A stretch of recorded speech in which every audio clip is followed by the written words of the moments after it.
We're going to take a look at regression models like exponential, linear, and quadratic using Desmos Graphing Calculator.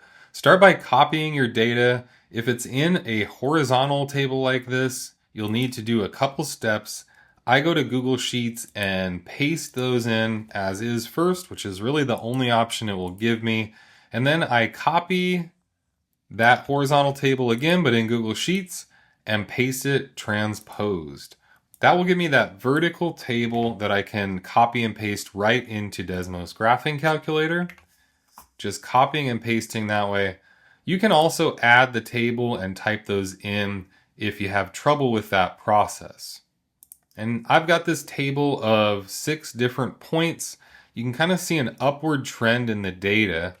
It's unclear if that's linear. We could definitely visualize a line through those, or if there's some curvature that maybe would fit it better. When I pasted those data, it automatically rescaled the X and Y axes so that we're not squared up with the same scaling. It makes it a lot easier to see, but you can go back to a default and zoom out, if you want to kind of visualize that, really how steep that line is. And if you want to go back to the zoom fit, there's that magnifier that shows up next to the table. Anytime we change our view at all, we'll get that option again. Now we're here to look at regression. We've actually got a newer feature in Desmos. I definitely don't remember that always being there. And this will give us a regression equation. If you're like me, maybe you want to make those colors match. You can do that with that edit list button there.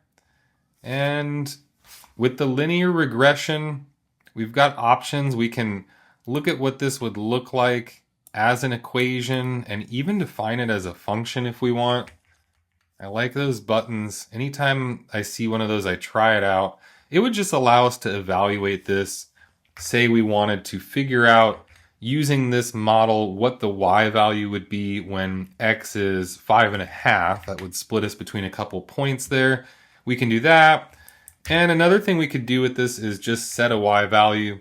Maybe set y to be 650. And just see where we would be in terms of x, and you can even, again, export that out to get some precision. So that just shows us a few things that we could use with that regression equation pretty quick. I just copied and pasted that into my homework problem for that answer, and that worked fine too. Now what we're here to do is evaluate how strong of a fit that is. Here I've got an r² value of 0.82 approximately. That's about 82%. We would say 82% of the variation of y could be attributed to changes in x. So that's a pretty strong relationship. We're going to want to see if other models can do better. And I'll just use that pull down menu. This is the best option. A little bit later, towards the end of this video, I'm going to show you how to use this custom equation with the tilde, which is really great when you want to study transformations and tie those different values to their meanings. We're going to look at exponential regression now, and the default here is a problem where we're starting at a value of about 559.6 or almost 560, and we're growing with an exponential growth, about 3.95% on that problem. So a similar ballpark for the y-intercept, but instead of just looking at it as linear growth, we are now looking at it as exponential growth. It's a great way to compare those concepts. We typically think of exponential growth as doubling or tripling, but here this is more like our growth with interest on a loan or something like that. Now this one is under 82% for the r². Going back to linear, that was over 82%, 82.14, so that's the number to beat. We can try log mode. It makes this subtle little change and increases us almost to 83%, 82.93% for the r². So that's going to be the best model if I just look at these options that are built into Desmos, and I copy and pasted that second one up here and found that exponential was a better fit. However, when I was curious about this problem, I thought, where's my vertical shift? Where's that happening? If we zoom out, we are going to see that this actually settles back to a y equals 0 left end behavior for that horizontal asymptote. It just flattens out on that left end. What if instead we did some kind of vertical shift and maybe tightened it up closer? What would that look like? So I went in here and defined a relationship between y1 and x1, which is just matching up with whatever the table is. You might have 4 of these tables, and you might be up to y4, x4. Use a tilde to define the relationship. I'm going to set it up as a times b to the x1 power. And so it's going to sort of fill in the slots with my x1 and y1 pairs, and a plus k at the end. And you can do this with other models. You could do mx plus b using the x1, y1 as the variables. You could model quadratic, and quadratic is built in, linear is built in. But the thing that's nice about it is now I can use k as a defined variable. So I could use k in some other equation.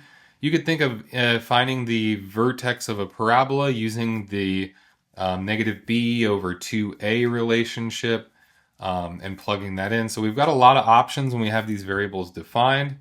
But something else happened. I don't know if you noticed it. I'm at 83.15%. So I've now actually beaten the score that I got with this log mode without the vertical shift built in. So this is a vertical shift, a k value that's above where we're at. We're looking at this as a flipped decay function with a 0.86 base. That's a decay of about 13.5%. But the negative a value flips it over. So we really get into the concept of transformations when we do it that way. And lastly, so I actually tried putting this in the problem and it didn't work because this problem was not written with that mindset.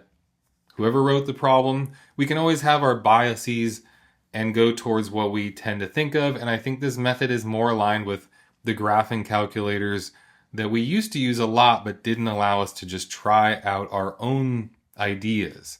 So that's one thing I love about technology. It's always improving, but we have to kind of note these things along the way and figure out where, we have some old information here and there. Now let's go to this last concept. Like I said, we can do a quadratic function. I am able to snapshot that out, but the problem is not defining an a, b, and c value. Now, this is interesting. We actually have a really great r-squared value for a quadratic relationship too. So again, focusing in on just linear and exponential, we shouldn't stop there. We should just be curious and try some different things. I'm going to model this using defined variables. Again, it's y1, x1. I will use a. That's ax1 squared plus bx1 plus c.